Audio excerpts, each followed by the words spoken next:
Commander Anna Martinez stood at the main viewing window of Earth Defense Station Alpha, her dark eyes fixed on the holographic display showing a strange object drifting near Neptune's orbit.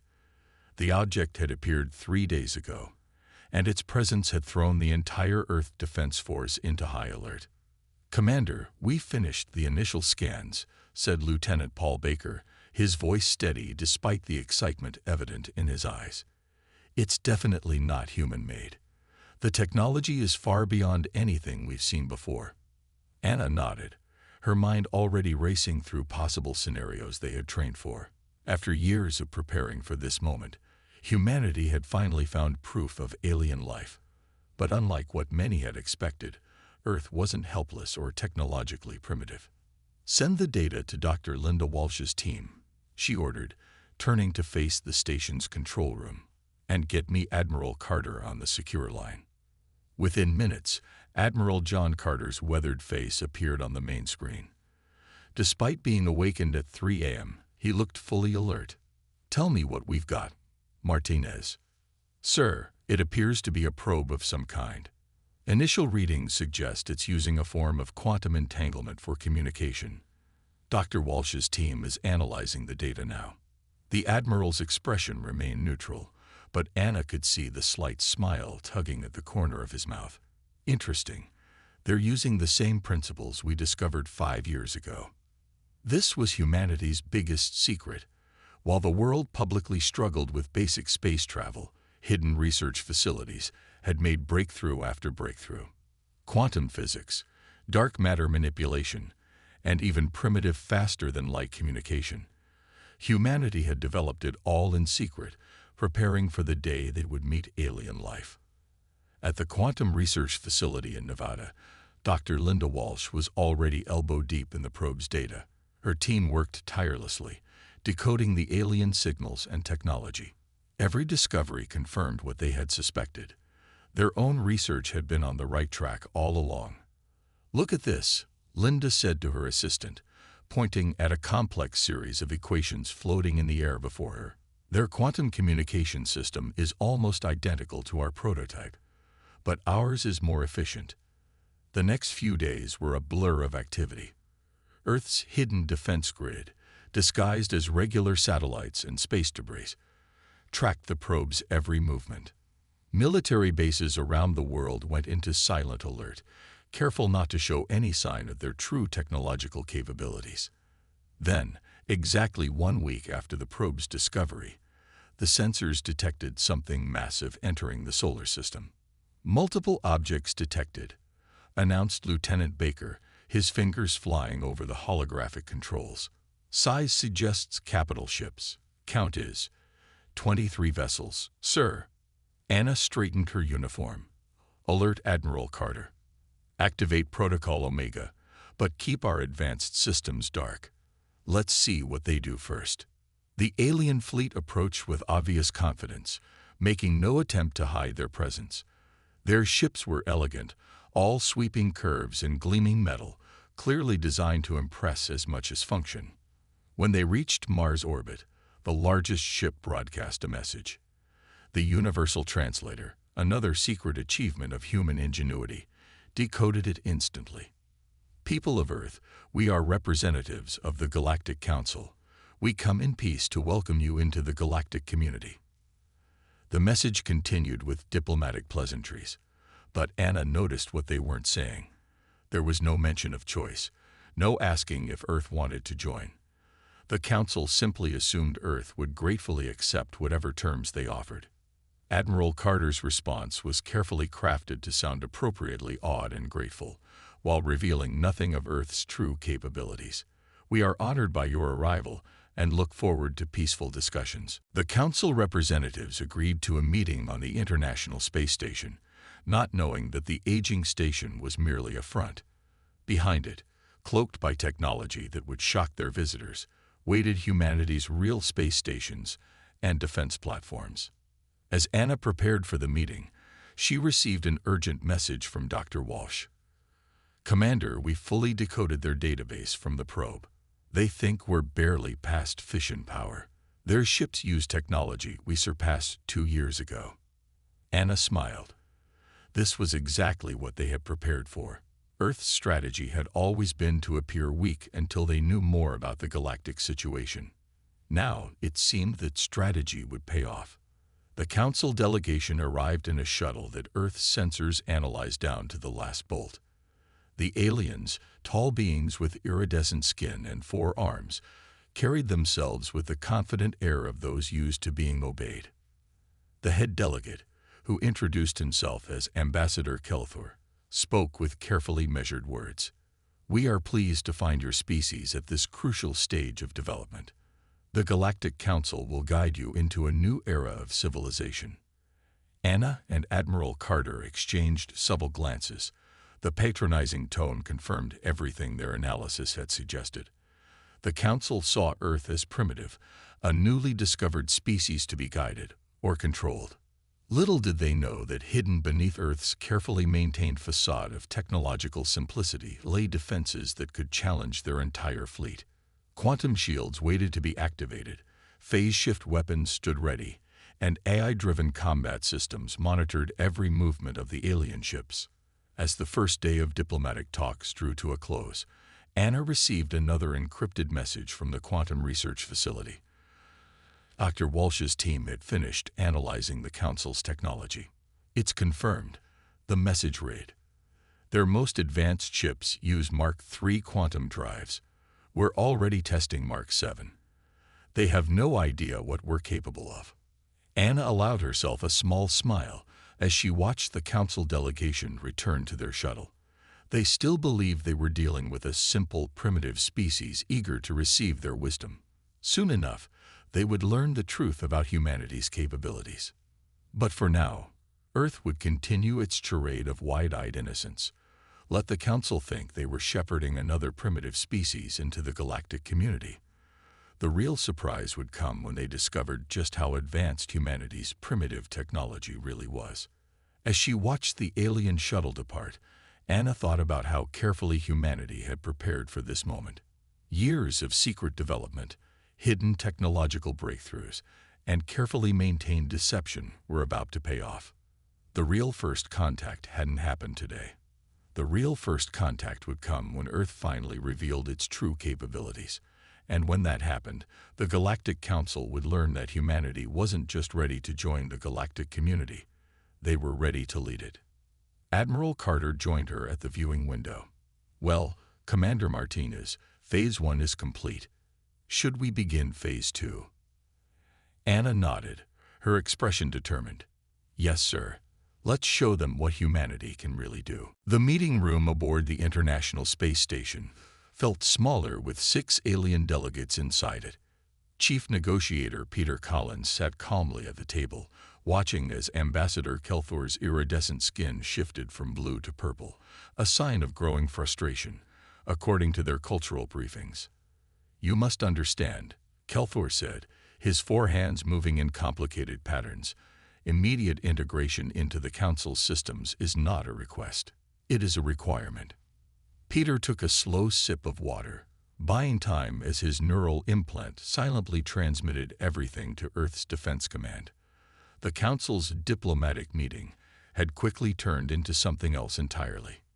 "Perhaps," Peter said carefully, "you could explain why immediate integration is so urgent. Earth would appreciate time to understand the Council's systems better." The smallest of the aliens, a female named Zixra, made a sound like chiming bells, their version of a condescending laugh. "Your species barely has solar system travel. You need our guidance to avoid destroying yourselves."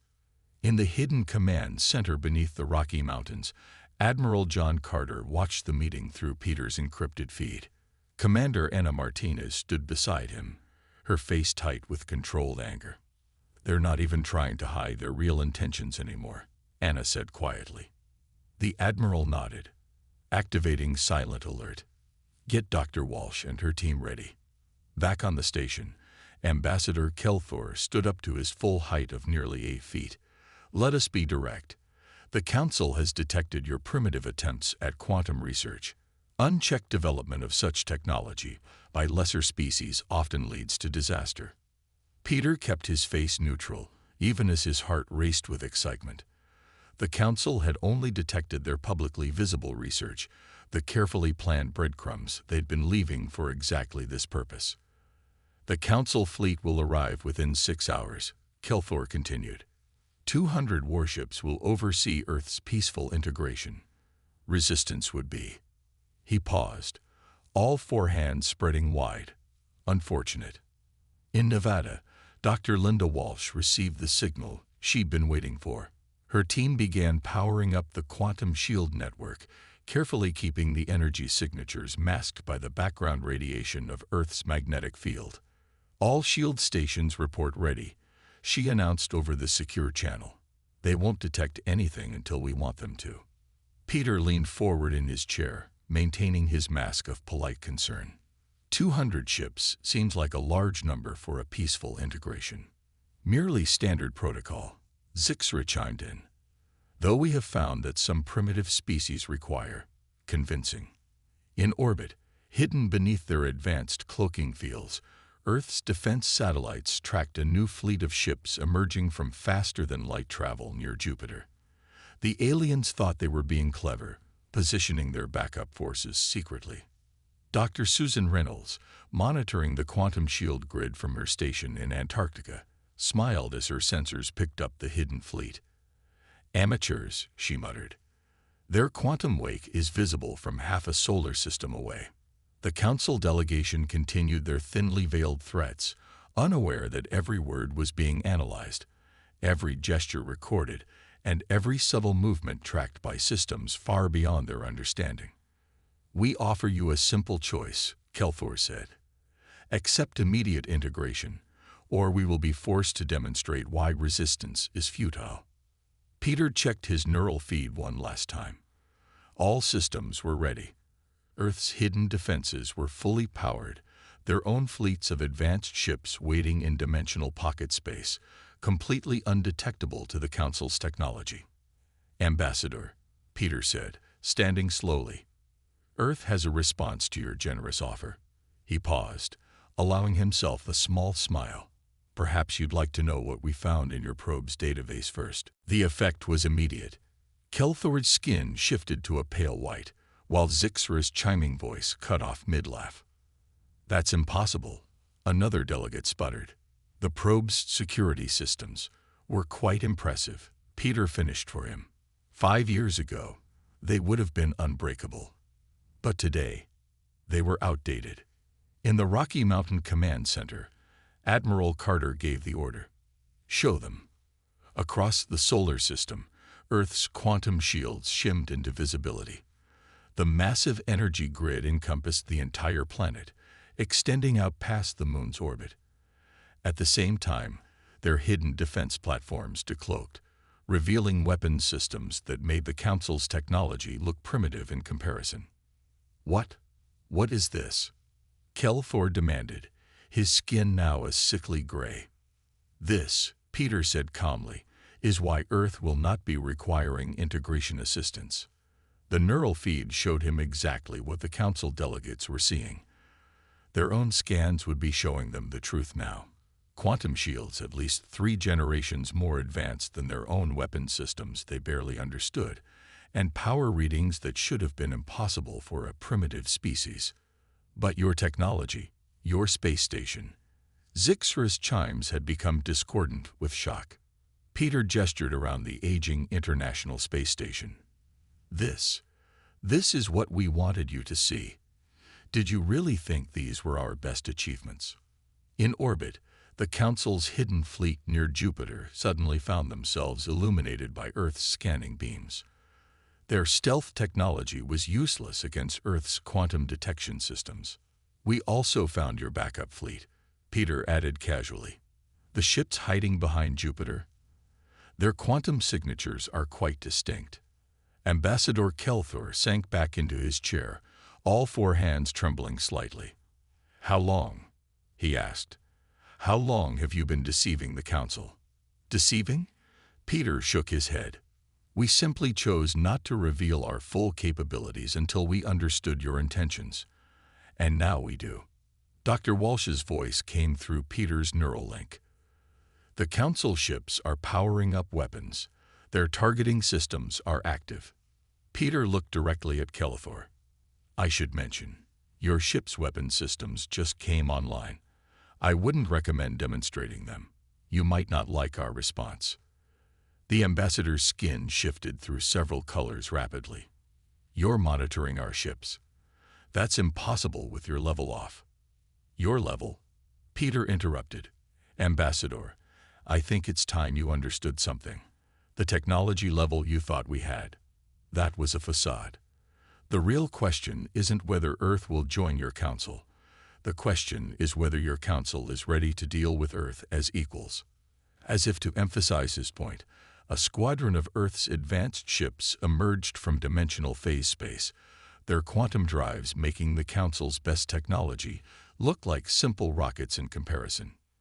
Now, Peter said, his voice firm but not unkind, shall we discuss real cooperation? As equals. The council delegation stared out the station's windows at the display of Earth's true technological might. Their carefully planned takeover had just turned into something very different. The day they learned that humanity wasn't just ready for galactic civilization. They had already surpassed it. High Commander Vexthor of the Galactic Council Fleet paced on his command bridge, his scaled skin flickering with patterns of rage. The humans had tricked them. Worse, they had made the Council look foolish. In his 400 years of service, no species had ever dared to show such disrespect. All ships, battle formation, he commanded. Show these humans the price of their arrogance. In Earth's Rocky Mountain Command Center, Admiral John Carter watched the Council fleet's movements on the massive holographic display. Commander Anna Martinez stood at his side, coordinating with their ships through her neural interface. They're taking aggressive formation, Anna reported. Engineer Morris, are the defense systems ready? Kevin Morris, the genius behind Earth's Point Defense Network, looked up from his control panel. Ready and waiting, Commander. They won't know what hit them. The Council fleet moved first. 200 ships launched a synchronized missile barrage. Thousands of quantum-tipped warheads streaking toward Earth. From their perspective, no planetary defense could stop such an overwhelming attack. They were wrong. Point defense grid active, Kevin announced calmly. His fingers danced across the holographic controls as Earth's automated defense systems came to life. Thousands of invisible beams crisscrossed Earth's orbit. Each one found its target with perfect accuracy. The Council's missiles began vanishing one after another, transformed into harmless particles by Earth's quantum dissolution beams. On his flagship, Vexthor watched in shock as their first strike simply disappeared. Impossible. Nothing can stop that many missiles. Sir, his sensor officer called out, voice shaking. We just lost 99% of our missiles. The rest. He paused, checking his readings again. The rest were sent back to us, disarmed. Before Vexthor could respond, a new ship appeared directly in front of his fleet. The U.S. Defiant, under Captain Laura Bennett's command, had phase shifted into normal space. Its sleek black hull seemed to absorb light itself. Council vessels, Laura's voice came through on all channels. That was your free demonstration. The next hostile action will receive a different response. In the hidden fleet near Jupiter, Council Admiral Sixnor had seen enough. All ships, attack. Show these upstarts the full might of Council technology. The backup fleet charged forward, their weapons blazing. Energy beams and plasma torpedoes filled space, all aimed at the single Earth vessel. Captain Laura smiled, initiating evasive pattern delta. Show them what this ship can do. The U.S. Defiant moved in ways that should have been impossible. It twisted through space like a living thing, each movement predicted and executed by its AI combat system. Not a single shot from the Council fleet found its target. Multiple hostile locks, reported Lieutenant Ryan Baker, the Defiant's weapons officer. They're trying to box us in. Let them try, Laura said. Activate quantum torpedoes. Target their command ships only. From the Defiant's launch tubes, small silver spheres emerged. They looked almost harmless compared to the Council's massive weapons. But these were humanity's quantum torpedoes, designed to bypass any known shield technology. The Council shift shields flared bright blue as they reinforced them to maximum power. It made no difference. The quantum torpedoes passed through their barriers like they weren't there, then through their hulls just as easily. 20 Council ships suddenly lost all power, their quantum cores safely extracted by the torpedoes' precise strikes. They floated helplessly in space, their crews unharmed but their ships completely disabled. In the Rocky Mountain Command Center, Dr. Linda Walsh monitored the quantum readings. Their technology is even more outdated than we thought. They're still using single-phase quantum shields. High Commander Vexthor watched in horror as his backup fleet was disabled by a single Earth ship. All remaining vessels, concentrate fire. Their shields can't be that strong. The Council fleet fired everything they had. Space itself seemed to light up with their combined firepower. Everyone watched, waiting to see Earth's mysterious defenses fail. Instead, the attack simply vanished about 1,000 kilometers from Earth's surface. The quantum shield grid didn't even flicker. Should we return fire? Anna asked Admiral Carter, her hand hovering over the weapon's control. The Admiral thought for a moment. One demonstration more. Show them the gravity weapons. Dr. Michelle Rodriguez, who had helped develop Earth's gravity manipulation technology, activated her systems, targeting their propulsion systems, engaging in 3, 2, 1. Suddenly, every Council ship found itself unable to move. Their engines strained at full power, but they remained frozen in space, held in place by forces they couldn't understand. "What is this?" Vexthor demanded. "All power to engines." "Sir," his engineer reported, "our engines are at maximum, but space itself seems to be holding us in place." Captain Laura brought the Defiant alongside Vexthor's flagship. "Council Commander," she broadcast. "As you can see, we could have ended this fight before it began. We chose not to. Consider what that means." In the command center, Admiral Carter nodded with satisfaction. "Send the message." All across the Council fleet, their computer systems received a data packet that broke through their best encryption like it wasn't there. Inside was a complete technical analysis of their weapons, defenses, and weaknesses, along with suggestions for improvements. "We don't want to be your enemies," Laura continued. "We could have destroyed your ships. Instead, we're offering to help you improve them." Vexthor stared at the technical data flooding his screens. The humans hadn't just defeated them. They understood Council technology better than the Council did. "Stand down all weapons," he ordered finally. "Send word to the Council. The humans, they're not what we thought they were." As the Council fleet powered down their weapons, Admiral Carter smiled. "Release the gravity lock. Let's show them what real galactic cooperation looks like." The battle was over. Earth had won without destroying a single ship or taking a single life. But more importantly, they had shown the Council something they had never seen before. A species that could beat them, but chose to help them instead. In orbit, Captain Laura watched as Council engineers tentatively began accepting help from Earth's technical teams. "You know," she said to her crew, "I think this is the beginning of something interesting." She had no idea just how right she was. The grand meeting hall of the Galactic Council's main space station buzzed with nervous energy. Representatives from 30 different species sat around the massive circular table, all eyes fixed on the human delegation. Dr. Andrew Phillips stood calmly at the center of the room, preparing to explain human technology to the gathered aliens.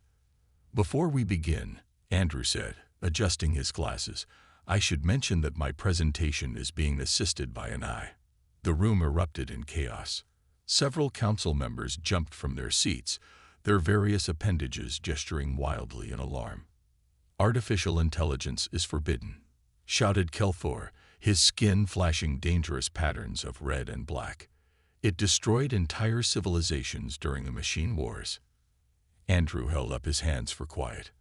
"Our eye is different. Watch." A holographic figure appeared beside him.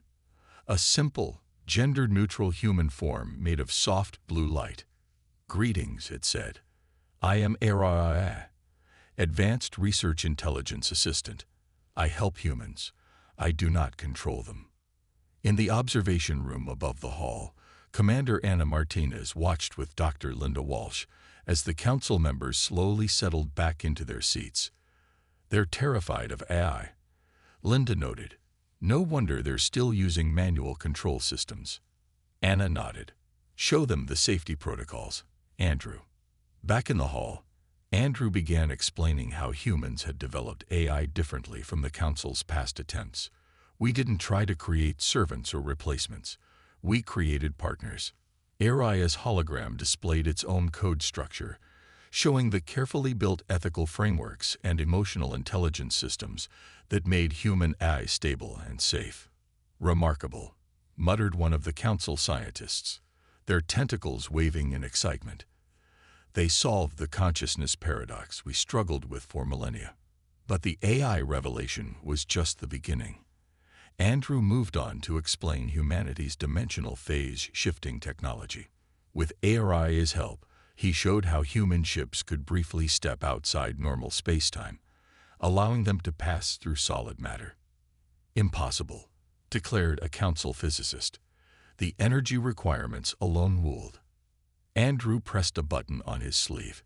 His entire body suddenly became transparent, and he walked straight through the solid metal podium. The council members gasped as he became solid again on the other side. "We solved the energy problem 3 years ago," he said simply. "Would you like to know how?" In her private chamber, Council High Leader Rixixa watched the presentation with growing amazement. Her species' natural telepathy could sense no deception from the humans, only pride in their achievements and a genuine desire to share knowledge. The revelations continued. Dr. Michelle Rodriguez took the floor next, demonstrating Earth's gravity manipulation technology. With a small device no bigger than her palm, she created a controlled gravity well that lifted several council members gently from their seats. "Our gravity weapons are just one application," she explained as she safely lowered them back down. "We're more interested in using this technology for construction and space travel." The council's lead scientist, Dr. Zixtal, couldn't contain himself any longer. "But how? How did your species develop so much, so quickly, in secret?" Admiral John Carter, who had been quietly observing from the side, stepped forward. "We had a good teacher, fear.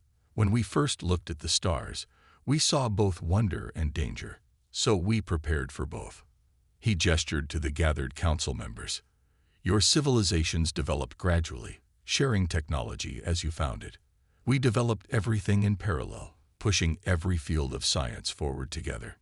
In the station's massive docking bay, council engineers were examining a human shuttle with barely concealed envy. Its quantum core was half the size of their largest power plants, but produced 10 times the energy. Its hull could phase shift to avoid damage or turn completely invisible. "The most impressive thing," Linda said to Anna as they watched the examination, "is that we're only showing them our basic technology. Wait until they see what we're developing now." The council members were starting to understand just how much humanity had been holding back. Every piece of technology they examined was generations ahead of their own, and all of it worked together in ways they had never considered. HFY's hologram displayed a series of technical diagrams. "These are some suggested improvements for your current shield systems," it said. "By adding a quantum frequency modulator here and adjusting your power distribution." The council's technical experts stared at the diagrams in shock. The suggested changes were so simple, yet they would double their shield's effectiveness. How had they missed this? "There's something else you should know," Andrew said, his voice becoming serious. "We've detected several gaps in the galaxy's defense network, holes that could allow hostile forces to slip through undetected." The council members shifted uncomfortably. They had known about these vulnerabilities, but had no way to fix them. The human delegation pulled up a star map, showing exactly where the gaps were and how to close them. "We're not here to take over," Admiral Carter assured them. We're here to help make the galaxy safer for everyone. In her chamber, High Leader Rixixa made her decision. She opened her mind, broadcasting her thoughts to all present. The Council acknowledges that we were wrong about humanity. We offer our sincere apologies for our assumptions and actions. Her mental voice carried warmth and respect. Humanity has shown us not only advanced technology, but also wisdom in its use. We would be honored to learn from you. Dr. Phillips smiled. And we would be honored to learn from you. After all, there must be plenty of things you know that we haven't discovered yet. The council members looked at each other in surprise. Despite their superior technology, the humans were still eager to learn. This was something new indeed. Perhaps, said Kelthor, his skin now showing patterns of peace and cooperation, this is the beginning of a new age for the Galactic Council. As the meeting continued, more human scientists shared their discoveries. Each revelation showed not only humanity's technological advancement, but also their approach to problem solving. They hadn't just developed better technology, they had found better ways to use it. In the observation room, Anna turned to Linda. Think they're ready for the really advanced stuff. Linda laughed softly. Let's give them time to process this first. Besides, they haven't even asked about our dimensional storage systems yet. The council members continued to ask questions, their initial fear and suspicion replaced by genuine curiosity and excitement. They were beginning to understand that humanity hadn't just surprised them. They had changed everything about how the galaxy would work from now on. And this was just the beginning. 3 months after humanity's dramatic revelation of their true capabilities, the Galactic Council chamber looked very different. Human engineers had helped install new quantum communication systems, and representatives from Earth sat at the main table as equals. Admiral Nicole Harper led the human diplomatic team, her presence commanding respect from even the oldest council members. The defense network upgrades are complete, Nicole announced, standing before the assembled delegates. All known gaps in the galaxy's security have been closed. High Leader Rixix's mental voice carried approval as she addressed the chamber. Thanks to human innovation, our borders are safer than they have been in 10,000 years. The changes went far beyond simple security improvements. Throughout council space, human technology was transforming everything from daily transportation to medical care. Earth had chosen to share their advances freely, asking only for cooperation and honest friendship in return. In the shipyards orbiting Mars, Council engineers worked alongside human technicians, learning how to upgrade their vessels with new quantum drives and shield systems.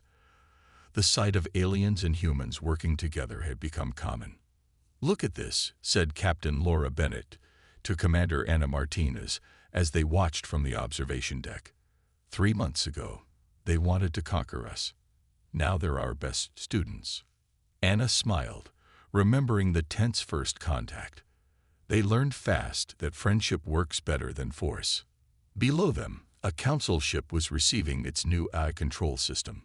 Unlike the forbidden AIs of the past, these human-designed systems worked in perfect harmony with their organic crews, enhancing rather than replacing them. In her office at the Quantum Research Facility, Dr. Linda Walsh was holding a video conference with scientists from 12 different species. The key to stable quantum tunneling, she explained, is understanding that space-time isn't rigid. It can be gently persuaded rather than forced. The alien scientists took eager notes. Human approaches to physics had opened up entirely new fields of study. Their way of looking at problems, combining innovation with careful safety measures, was revolutionary to the Council's traditional thinking. Admiral John Carter stood in Earth's new embassy on the Council's capital world, looking out at the alien city. Ready for your new assignment? He asked Peter Collins, who had proven himself so capable during the first contact crisis. Peter nodded, straightening his diplomatic uniform. The Trading Federation is eager to learn about our economic systems. Apparently, our way of combining AI efficiency with human creativity is something they've never seen before. The Council had been surprised to learn that Earth's economy ran on a complex blend of human insight and AI management. creating prosperity without losing the human touch. Like everything else humans had developed, it balanced progress with wisdom. In orbit above Earth, engineer Kevin Morris was teaching a class of alien technicians about point defense systems. The trick isn't just stopping attacks, he explained. It's stopping them safely. Every shot we block could be an accident or a misunderstanding. We design our systems to protect everyone. This approach to military technology, focusing on defense and safety rather than pure destruction, had amazed the Council. They had never encountered a species so capable of war, yet so dedicated to peace. Dr. Andrew Phillips and Dr. Michelle Rodriguez had become celebrities in the scientific community. Their breakthroughs in phase shifting and gravity manipulation had opened up new possibilities for exploration and colonization. "We're planning an expedition to the galactic core," Michelle announced during a Council science meeting. "With our combined technologies, we can safely study phenomena that were too dangerous to approach before." The Council's response to these initiatives showed how much things had changed. Instead of fear or suspicion, they offered enthusiastic support and volunteers for the mission. In the Council's Military Command Center, now upgraded with human technology, High Commander Vex Thor watched his fleet practicing new defensive formations. The same ships that had once threatened Earth now protected trade routes and exploration missions, their crews proud to serve alongside human allies. "The galaxy is changing," he said to Admiral Nicole Harper, who had become a respected friend. "And for once, I think it's changing for the better." Nicole nodded.